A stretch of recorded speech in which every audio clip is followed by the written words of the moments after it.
So there is considerable volatility in the interest rates right now. Everyone's looking at EV loans, and we're going to talk about like how long should you fix for. What do you need to do right now, right, John? Yep.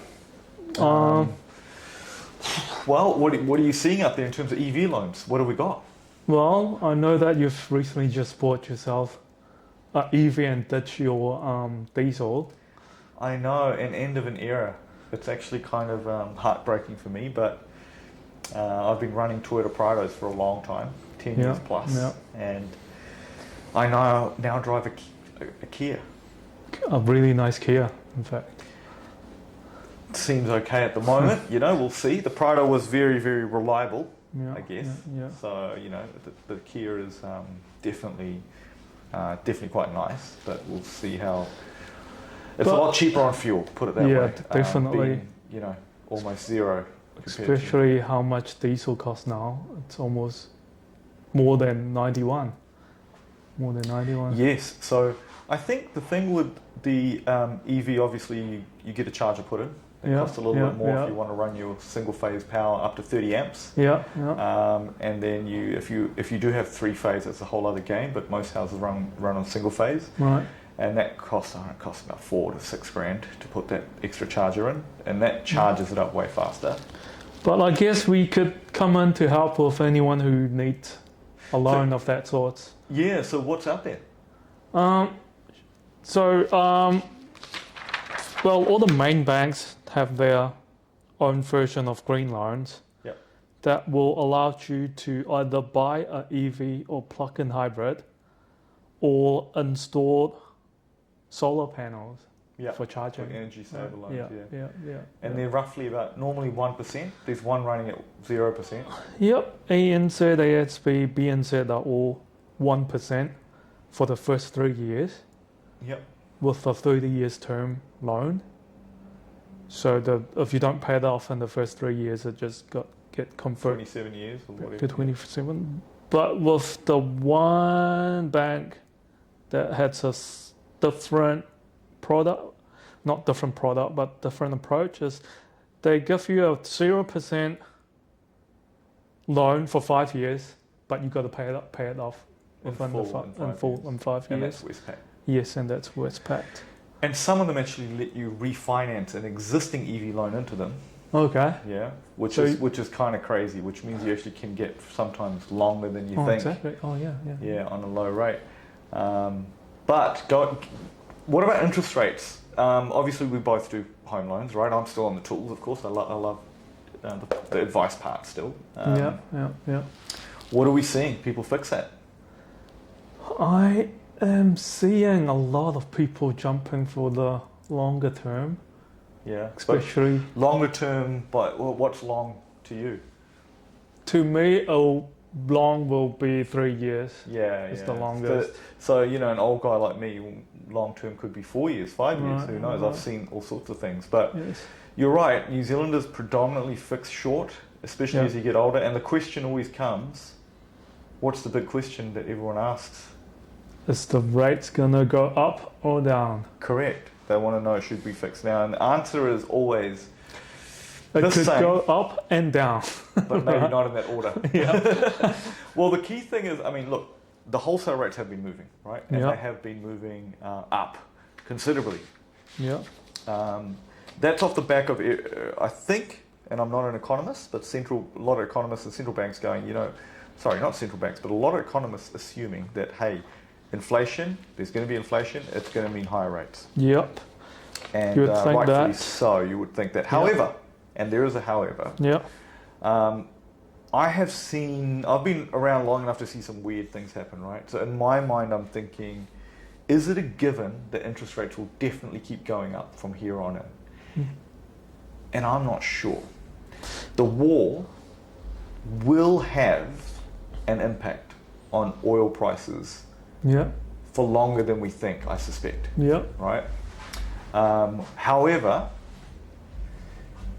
the strange thing is, if it gets really bad, in my mind, I'm thinking, if we're out of fuel, in the worst case scenario, and it's down to essential services or stop-start kind of economy, if I'm a central bank, I would start to worry less about inflation and more about whether the People whether- spending. exactly whether Yeah.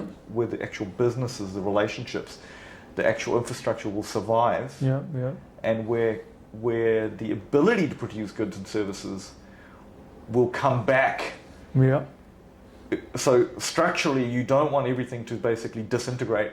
And then, of course, you're going to have even higher inflation if there's no businesses, no farms or manufacturing hubs. And I'm not just talking about New Zealand, I'm talking about it could be anywhere in the world, where you would be staring at, like, actually, you know what, maybe we need to give some breathing room.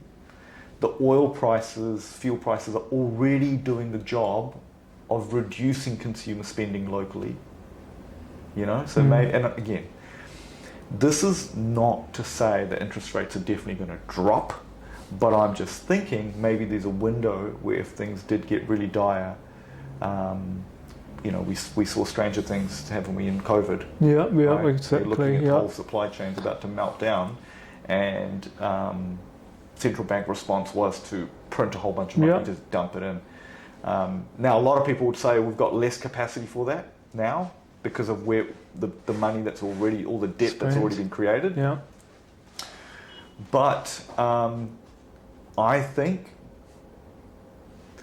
we're probably not in a bad space as some countries. We're actually probably in a lot better space than people think, and maybe there's a little bit more gas in the tank. Yeah. The advice is always the same, though. It comes down to your personal situation. Right. We as advisors are always here, right? So seek financial advice. A good financial advisor like ourselves will usually look at your personal circumstances, look past all the noise and go, you know what, what's a clear road forward? Because we are going to get through it, and we are going to get through it together, right? Yeah, of course. Basically, that's the key thing, is that you're dealt a hand of cards, right? You got to still play the hand, right? So you got to look at what's in front of you at any time and think, right, what's the best possible way to do this? And again, we just look at your personal situation.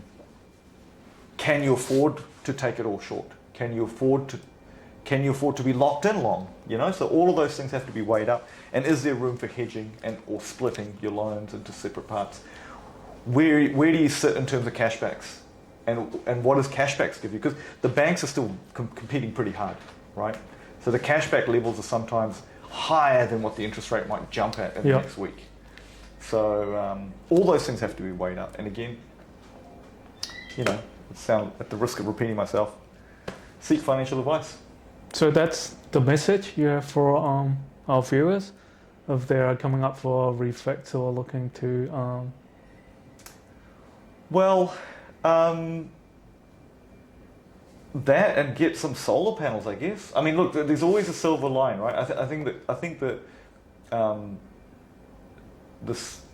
the kay thing here is we'll probably end up a lot more resilient after this, right? Yeah, a lot of yeah, commentators of probably yeah. saying the same thing, is that everyone that makes a switch to electric, to EV, means that Less demand.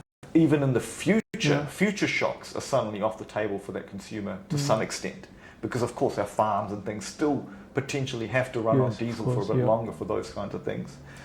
But really, the more of us that make the shift, and the beautiful thing is when you look at how dirty EVs are and things, and in the manufacturing, people talk about that. What they forget is in New Zealand, it's a little bit of a different story, because sometimes that dirtiness comes in supplying power to that EV from a network that's dirty. Right. But in New Zealand, we have a large proportion of our energy coming from renewables already. Yes. And some of that research you read is actually being done in countries where a large proportion of or most of their consumer power is coming from fossil fuels, right? Yeah. I shouldn't call burning our ancestors and our trees and whatever was stuck under there, I shouldn't call it dirty, right? In fact, it's probably respectful to, because we Indians, we do like to, burn our dead. Okay. In fact, if you're driving around in a car, really you're burning old animals and things like that. But where was I going with all of that, Annie Richmond? Yeah. What's that? yeah. I think we are. off track here. Yeah, I think we. But I was going to say, that we are going to become way more resilient in the Yeah. future. And the great thing is we get most of our power, consumer power, from renewables. Renewables, which is yeah. Awesome. This is an awesome country to be in for that reason. Yeah, definitely. Right, so now we're going to go through an exercise of actually walking to the camera and pressing stop I'm too lazy to edit this, so this is going to stay in, okay? And that's just a